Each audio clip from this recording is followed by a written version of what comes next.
eu sigo com a apresentação do capítulo que foi redigido pelo Dr. Elton Venturi e pela doutora Thais Pascoaloto Venturi, que será a nossa expositora nesta tarde.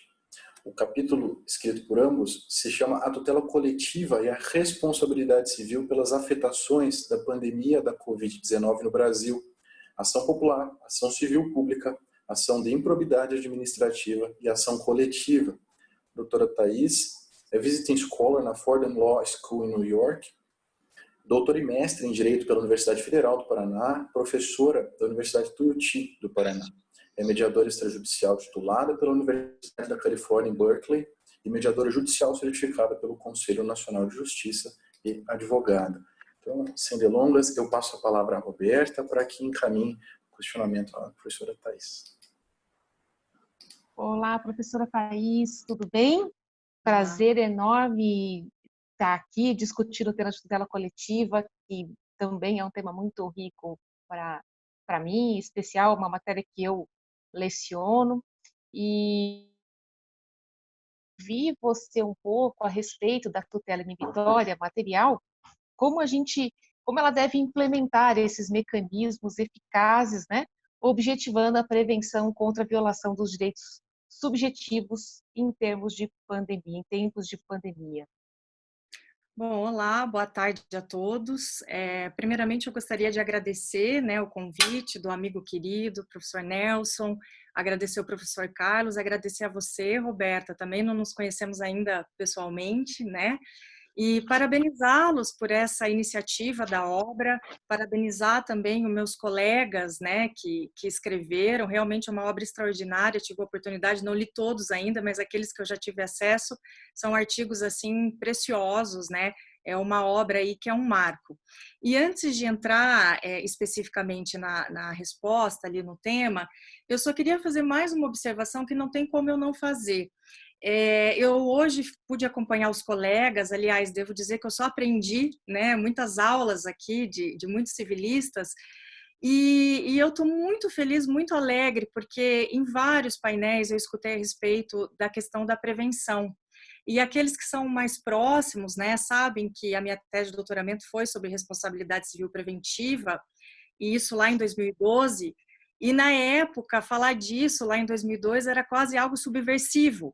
Para vocês terem uma ideia, eu tive que criar um capítulo para dizer que isso estava dentro da responsabilidade civil. Então, me enche de alegria, né, ouvir e ver a prevenção, seja como função, seja como um fundamento. E antes ainda de passar a questão, Roberta, eu não posso deixar também de agradecer a generosidade do Faleiros, que está aí desde cedo, né, assim, intermediando, e antes disso, assim, foi de uma generosidade nessa questão organizacional, que nós sabemos que não é fácil, então, também queria agradecer em meu nome e do professor Elton, tá?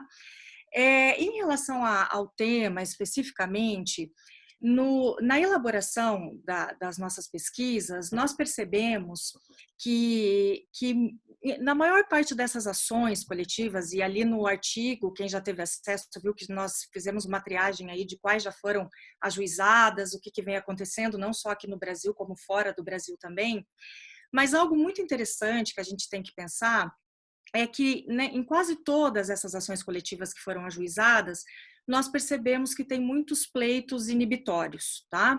Tem até uma ação civil pública, em especial, que foi ajuizada pelo Ministério Público Federal, juntamente pelo Ministério Público do Trabalho e a Defensoria Pública contra a União, o Estado de Amazonas e o município de Manaus. Essa ação civil pública muito interessante, muito bem fundamentada, e dentro, né, de vários pedidos objetivando a proteção da população, nós percebemos ali vários pedidos, né, com esse pleito inibitório, né, de natureza inibitória. Então, uma questão que a gente percebeu que é muito importante a gente tratar nesse momento, em contexto que a gente está vivendo, é que a gente percebe que no Brasil a tutela inibitória ela foi muito bem desenvolvida e fundamentada, sobretudo, né, pelos processualistas. E isso andou muito bem. Começou lá com a Cristina Rapizarda, né, na Itália, o professor Luiz Guilherme Marinoni e tantos processualistas aí de destaque que desenvolveram tão bem esse tema. Mas a gente tem que começar a pensar como que o direito civil encara isso, né? E começarmos a pensar numa diferenciação entre uma tutela jurisdicional dos direitos, né, e uma tutela dos direitos, porque a gente não pode pensar que a proteção inibitória dos direitos ela deva acontecer, sobretudo no campo processual, né?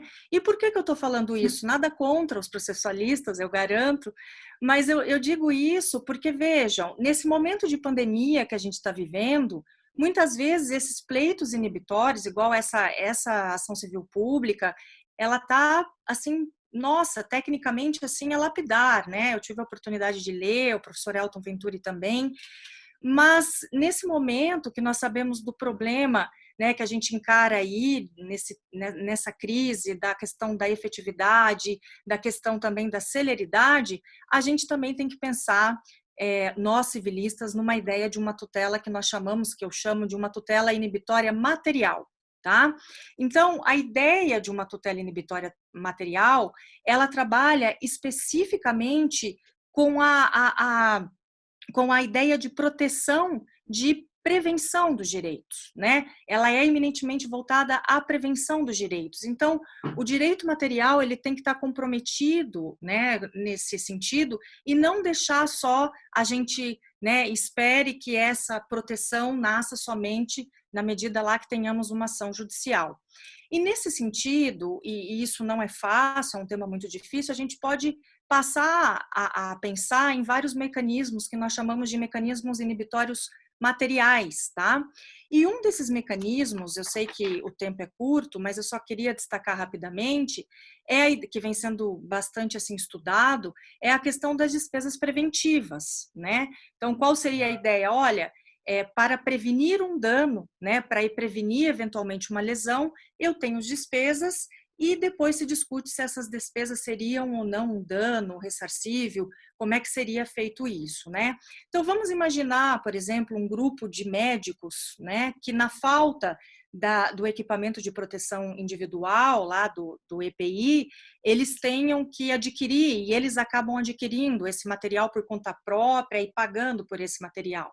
Seria possível depois nós pensarmos, né, em eventualmente esse ressarcimento, tá?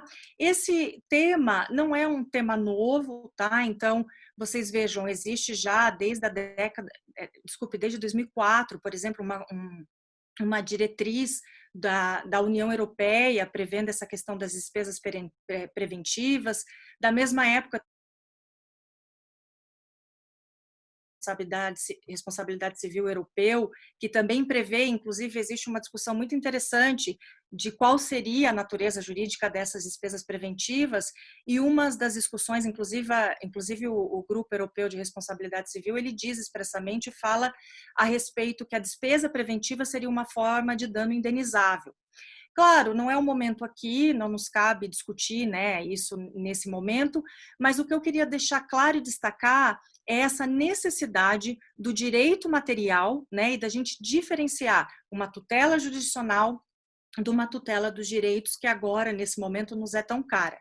E só para encerrar esse ponto específico, eu relembro com vocês, claro que a gente tem que contextualizar isso, não ir aplicando assim, mas um exemplo muito forte que nós temos isso, e que inclusive tem um texto sensacional dela, né, da professora Ada Pellegrini Grinover, sobre os artigos 249 e 251 do nosso Código Civil, quando ele trata especificamente lá das obrigações de fazer e não fazer, e fala que em caso de urgência, né, o credor, claro, como eu disse, teríamos que contextualizar isso, o credor teria como depois pedir o ressarcimento, né, dessas despesas preventivas, ou como se diz no direito francês, num prejuízo reparável, tá?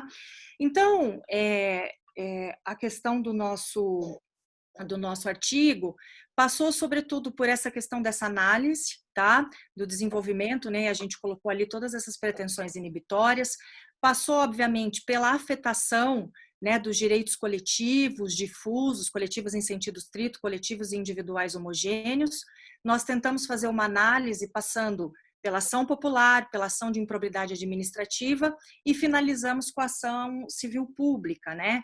A ação civil pública, que em razão da sua versatilidade de tutelar tanto direitos transindividuais, e aqui eu posso falar dos coletivos em sentido estrito e dos difusos, tutelando também os direitos individuais homogêneos. Só que, infelizmente, Roberta, muito em razão dessa versatilidade, a gente tem uma série de problemas referentes à ação civil público, seja em relação à sua admissibilidade, seja em relação ao seu julgamento e à efetividade, né? Então, como os colegas aqui que já falaram, como a própria amiga Fernanda disse anteriormente, né?